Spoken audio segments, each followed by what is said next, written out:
Hi friends, welcome to our channel PALLIYUTHU. இன்னைக்கு நம்ம சேனல்ல ஒரு சிம்பிளான சூப்பரான டேஸ்டான நடக்கல சட்னி வித்தியாசமான ஸ்டைல்ல எப்படி செய்யறது அப்படிங்கறத பார்க்கலாம் வாங்க. ஃபர்ஸ்ட் இந்த நடக்கலையில என்னென்னலாம் சத்து இருக்கு அப்படினு நம்ம பார்க்கலாம். இந்த நடக்கல பாத்தீங்க அப்படினா நம்மளுக்கு உடம்புக்கு தேவையான எல்லா சத்துக்களும் நிறைஞ்சிருக்குங்க. நாம பொதுவா வந்து நடக்கல சாப்பிட்டா கொஞ்சம் பிரஷர் அப்படி இப்படின்னு சொல்லிட்டு அதை வந்து ஜாஸ்தி இப்போலாம் எடுத்துக்கிறது கிடையாது. ஆனால் இந்த நடக்கல வந்து பார்த்திங்கன்னா சுகர் பேஷண்ட்டுக்கு ரொம்ப நல்லது அப்படின்னு சொல்கிறாங்க. அதே போல் பார்த்திங்கன்னா ஹார்ட் பேஷண்ட்ஸுக்கு கூட வந்து இந்த நடக்கலை ரொம்ப நல்லது. அந்த நர்வ்ஸ் எல்லாம் வந்து ஸ்ட்ராங் பண்ணி கொடுக்குங்கிறாங்க. நம்ம உடம்புல இருக்கக்கூடிய கால்சியத்தை வந்து நம்மளுக்கு வந்து ஃபுல்லாக உடம்புக்கு கிடைக்கிற மாதிரி இது வந்து செய்யுது அப்படின்னு சொல்கிறாங்க. அதே போல் பார்த்திங்க அப்படின்னா லேடிஸ் ஆகட்டும் வயசானவங்க இந்த எலும்பு தேய்மானம் இந்த பேக் பெயின் இதெல்லாமே வருது. அதெல்லாத்தையும் வந்து தடுக்கிறதுக்கு டெய்லியும் கொஞ்சம் நடக்கலை சாப்பிட்டுட்டு வந்தால் ரொம்ப நல்லது அப்படின்னு சொல்கிறாங்க. அதனால் ஏதோ ஒரு வகையில் இந்த நடக்கலையை நம்ம டெய்லி கொஞ்சம் கொஞ்சமாக நம்ம சேர்த்துக்கிட்டோம் அப்படின்னா உடம்புக்கு ரொம்பவே நல்லதுங்க. கண்டிப்பாக ட்ரை பண்ணி பாருங்கள். இப்போ இந்த நடக்கலை சட்னி செய்கிறதுக்கு ஃபஸ்ட்டு ஒரு பேன் வச்சுக்கோங்க. நம்ம நடக்கலை எல்லாம் வறுக்கணும். இப்போது இதில் ஒரு 2 அல்லது ஒரு 3 ஸ்பூன் ஆயில் விட்டுக்கோங்க. இப்போது ஆயில் லைட்டாக ஹீட் ஆனதுக்கப்புறமா ஒரு 2 ஸ்பூன் கடலைப்பருப்பு, 2 ஸ்பூன் உளுத்தம்பருப்பு,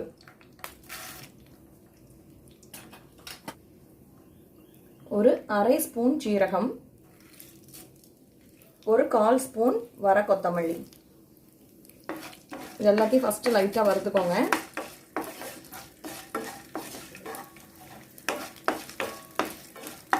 எப்பயுமே எந்த சட்னி அரைச்சிங்கனாலும் இந்த மாதிரி கொஞ்சமாக பருப்பு போட்டுட்டு நீங்கள் வந்து வறுத்து அது கூட சேர்த்து சட்னி அரைச்சிங்க அப்படின்னா சட்னி சூப்பர் டேஸ்ட்டில் இருக்குங்க.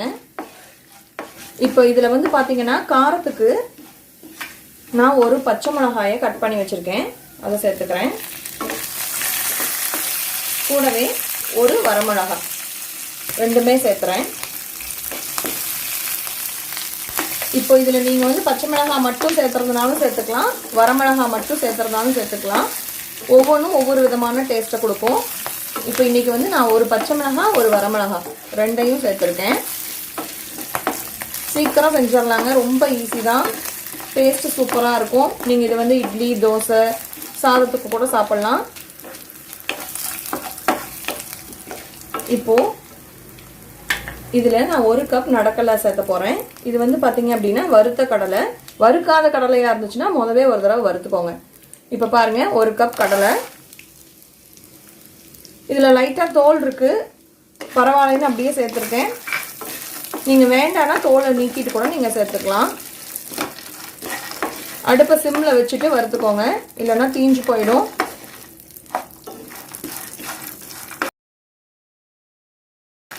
இப்போ இந்த சட்னியில் நம்ம 1 கப் கடலைக்கு 1 கப் தேங்காய் சேர்த்த போகிறோம்.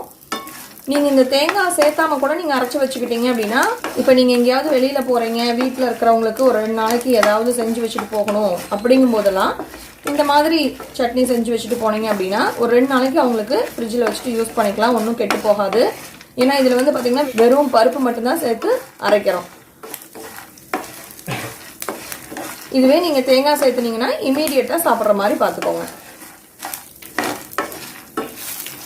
இப்போ இதில் 1 கப் தேங்காய் சேர்த்துறேன்.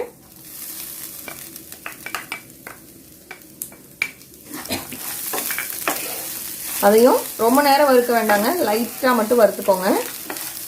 அந்த சட்டியோட ஹீட்டுக்கு இருக்கிற மாதிரி இருந்துச்சுன்னா போதும். முடிஞ்ச வரைக்கும் நம்ம தேங்காயை வந்து ஹீட் பண்ணக்கூடாதுங்க. ஸ்டவ் ஆஃப் பண்ணிடலாம். இப்போ இதில் தேவையான அளவு உப்பு,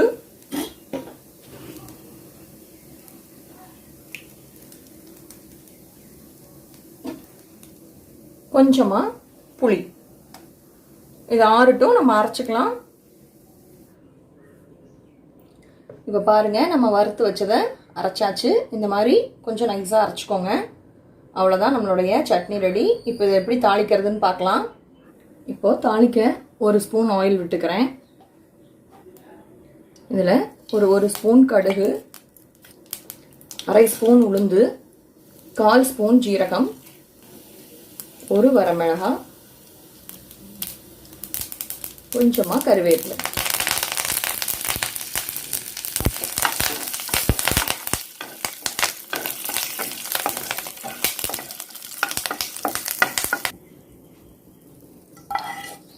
இதை தாளிச்சதை நம்ம சட்னியில் கொட்டிடலாம். அவ்வளோதாங்க, நம்மளுடைய நடக்கலை சட்னி சூப்பராக ரெடி ஆயிடுச்சு. கண்டிப்பாக ட்ரை பண்ணி பாருங்கள். பொதுவாகவே பார்த்திங்கன்னா இந்த நடக்கலை அப்படிங்கிறது அந்த காலத்துல எல்லாம் நடக்கலை பருப்பி, கடலை உருண்டை இந்த மாதிரியெல்லாம் தான் வந்து ஸ்வீட் ஐட்டம்ஸ் ஆகட்டும் எதாகட்டும் நம்மளுக்கு ஸ்நாக்ஸ் அப்படின்னாவே இந்த மாதிரி ஐட்டம்ஸ் தான் சாப்பிட்டுட்ருப்பாங்க. அப்போல்லாம் நம்ம உடம்பு வந்து ரொம்பவே ஆரோக்கியமாக இருந்துச்சு. ஆனால் இப்போ நம்ம இந்த கடலையெல்லாம் நம்ம மறந்துட்டோம். அதை விட்டுட்டு நம்ம பாதாம், பிஸ்தா, முந்திரி இந்த மாதிரி எல்லா ஐட்டம்ஸையும் தேடி போயிட்டுருக்குறோம். இதில் தான் சத்து இருக்குது அப்படின்னு. ஆனால் உண்மையை சொல்லணும் அப்படின்னா இது எல்லாத்தையும் தாண்டி நடக்கலையில் தான் அதிக அளவான சத்து இருக்குது அப்படின்னு சொல்கிறாங்க. அதனால் கண்டிப்பாக ரெகுலராக இந்த நடக்கலை சட்னியோ இல்லை வேறு ஏதாவது ஒரு வகையிலையோ நடக்கலையோ உணவில் எடுத்து. இந்த டிஷ் உங்களுக்கு பிடிச்சிருந்துச்சு அப்படின்னா லைக் பண்ணுங்கள், உங்கள் ஃப்ரெண்ட்ஸ்க்கு ஷேர் பண்ணுங்கள், எப்படி இருந்ததுன்னு கமெண்ட் பண்ணுங்கள். இது வரைக்கும் நம்ம சேனலை சப்ஸ்கிரைப் பண்ணல அப்படின்னா சப்ஸ்கிரைப் பண்ணுங்கள். கூடவே இருக்கக்கூடிய பெல் ஐக்கானையும் ப்ரெஸ் பண்ணுங்கள். அப்போ தான் நம்ம போடக்கூடிய எல்லா வீடியோஸும் உங்களுக்கு நோட்டிஃபிகேஷனில் கிடைக்கும். சுவையாக சமைங்க, சந்தோஷமாக சாப்பிடுங்க. ஃபுட் மட்டும் வேஸ்ட் பண்ணாதீங்க. இதே மாதிரி இன்னொரு இன்ட்ரெஸ்டிங்கான வீடியோவில் நான் உங்களை வந்து சந்திக்கிறேன். அது வரைக்கும் உங்களிடமிருந்து விடைபெறுவது உங்கள் சசிகலா தினேஷ். பாய்.